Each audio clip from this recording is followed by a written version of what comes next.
The first lesson we are going to talk about in Algebra 1 is Intro to Functions. A lot of this is vocabulary that you may or may not have seen before. The first definition you need to know is relation, and a relation is a set of ordered pairs. In that relation, you're going to have two different things. First, you're going to have the domain, and then you're going to have the range. So let's break that down. Your domain is all of the x values.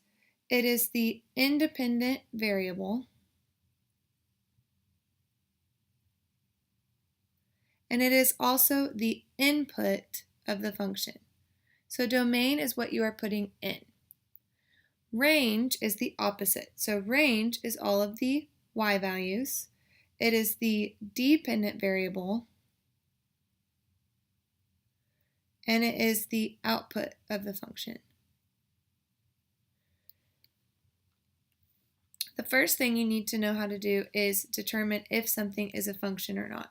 So if something is a function, it has to follow this rule. Relationships between numbers exist in all mathematics and in real life. A function is a special relation where each x value is paired with exactly one y value. Y values may be matched with more than one x. So your x cannot repeat, your y can repeat. Main thing you need to know is that your x cannot repeat. So down here we're going to break it down even further.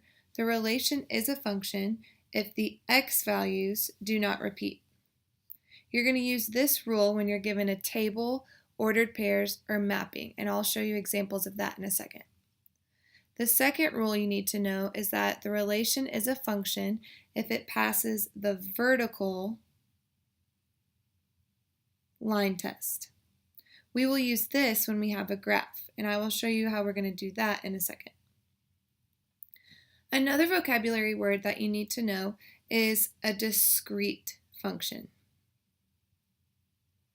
A discrete function is one where the points are not connected to each other. If you graphed it, it would be just a bunch of points. Now, the type of function you have will help you decide how to determine or how to write the domain and range. If your function is represented as a list of ordered pairs, table, or mapping, the best way to list your domain and range is using brackets. I've left an example there for you. So let's try a few together.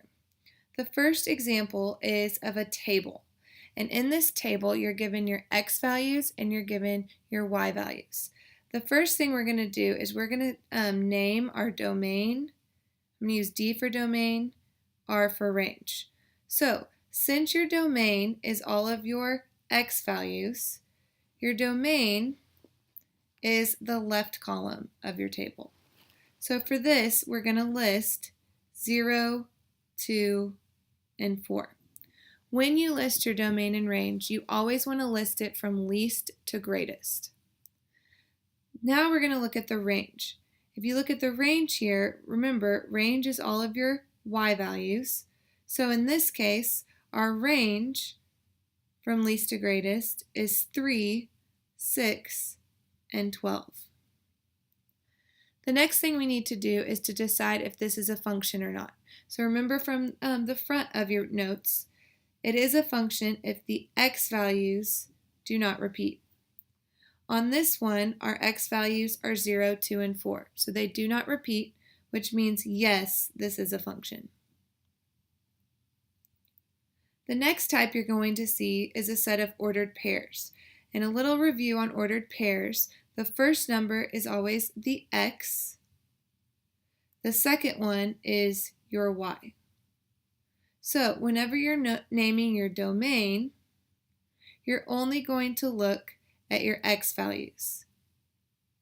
In this case, we have 2, -1, and 2. So when you list this, you're going to write it from least to greatest, and since 2 repeats, you don't have to write it twice. You can just write 2 once. Now, for your range, we're looking at our y values.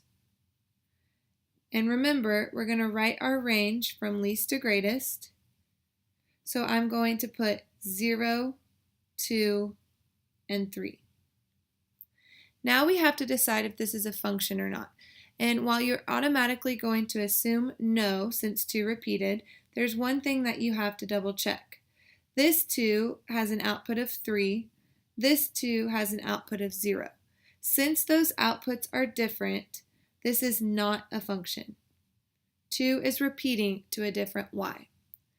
If they both had a y of 3, then that would still be considered a function. Your point was just repeated.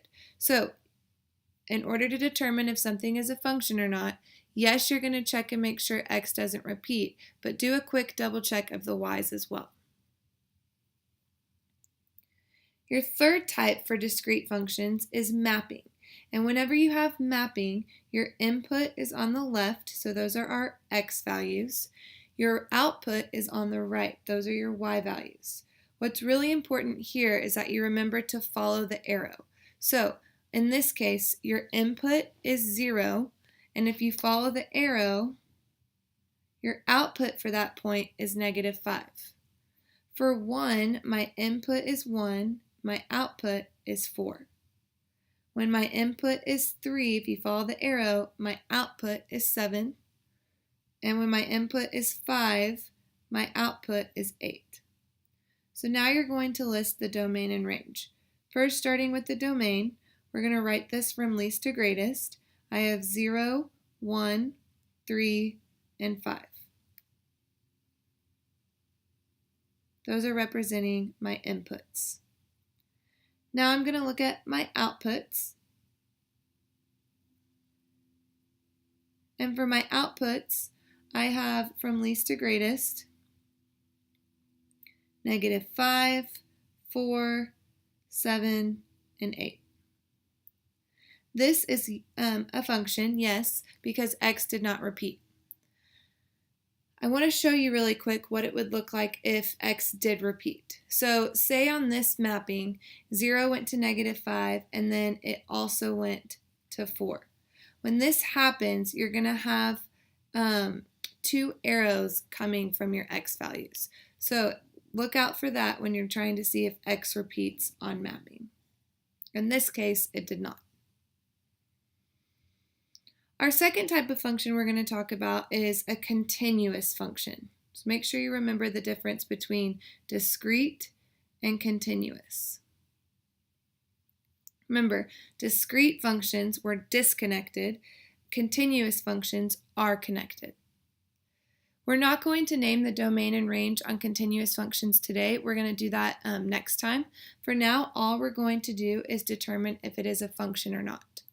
When you are given a graph, to determine if something is a function, you're going to use what we call the vertical line test. And what that says is that if you take a vertical line through your graph, it should only cross once in order to be a function. Now, an easy way to do this is to use your finger or your pencil and just slide it across your graph. I'll show you how to do that in class.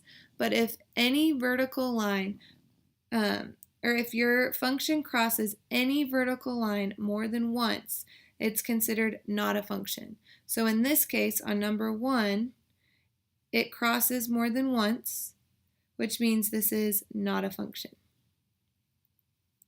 On number 2, if you slide your pencil across this line, your graph only crosses the vertical line once each time. So this one is a function. It passes the vertical line test.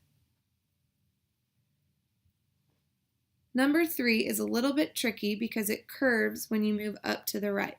But if you look at this, even though it's curving, it's still only crossing each vertical line once. Since it doesn't wrap around like our circle did on number 1, this is considered a function. What I would like for you to do is pause the video and try the next 3 and then check with me.